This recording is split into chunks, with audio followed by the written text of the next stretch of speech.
ओडिशा सत्यतार परिचय। नुआपड़ा जिला बड़न ब्लॉक अधीनस्थ बैर गाँव में 1938 मसीह जन्मग्रहण कर स्वर्गत दुर्योधन माझी से भुवनेश्वर स्थित रेभेन्सा कॉलेज रे पाठ पढ़ी 1980 मसीह राजनीति जीवन आरंभ करथिबा बेले लोभ हिंसा अहंकार तांको जीवन को स्पर्श कर पारि नथिला।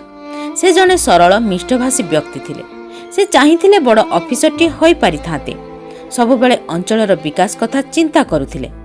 खड़ियाल विधानसभा निर्वाचन मंडली क्रमागत भावे 5 थर विधायक होइथिबा बेले बिजु जनता दलर सरकार रे 3 थर मंत्री पद हातेई सुचारू रूप से कार्य तुलाइथिले।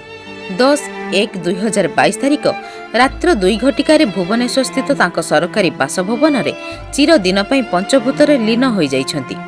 तांको मरा शरीर को प्रथमे सचिवालय को नहीं तपसलामी देला परे बिजु जनता दल पार्टी ऑफिस रे बाचस्पति श्रीजुक्त सूर्यनारायण पात्र और बिजु जनता दलर बहु मान्यगण्य व्यक्ति तांको मरा शरीर रे पुष्पमाल्य अर्पण करी श्मशान सह तांको निज ग्राम बड़न स्थित बैरगा को पठाइथिले और खड़ियाल ठारे गंड समाज पक्षरु तांको मरा शरीर रे पुष्पमाल्य अर्पण करिथिले।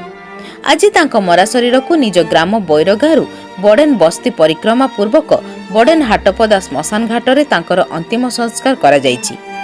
उक्त संस्कार कार्यक्रम रे ओडिशा सरकार श्रम मंत्री श्रीजुक्त सुशांतु सिंह, नवरंगपुर सांसद श्रीजुक्त रमेश चंद्र माझी, नुआपड़ा विधायक श्री राजेंद्र ढलकिया, खड़ियाल विधायक श्री अधिराज पाणिग्राही, हितेश बगर्ती, जदुमणि पाणिग्राही, मनोज मिश्र, अबनी जोशी, लंबोधर नियाल, भानुप्रताप माझी, हम सिंह माझी, प्रसन्न कुमार माझी, बालकृष्ण सवर, करुणाशंकर माझी, जयानंद माझी प्रमुख उपस्थित थिला बेले पुलिस प्रशासन तरफरु तपसलामी दिया जाइथिला और तांकर ज्येष्ठ पुत्र राजू सिंह माझी मुखाग्नि देइथिले।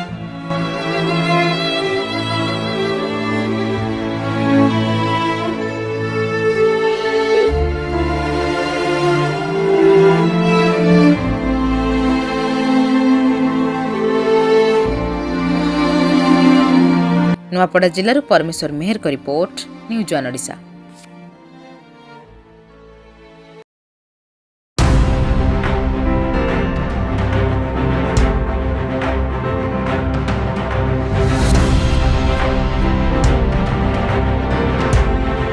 न्यूज वन ओडिशा सत्यतार परिचय।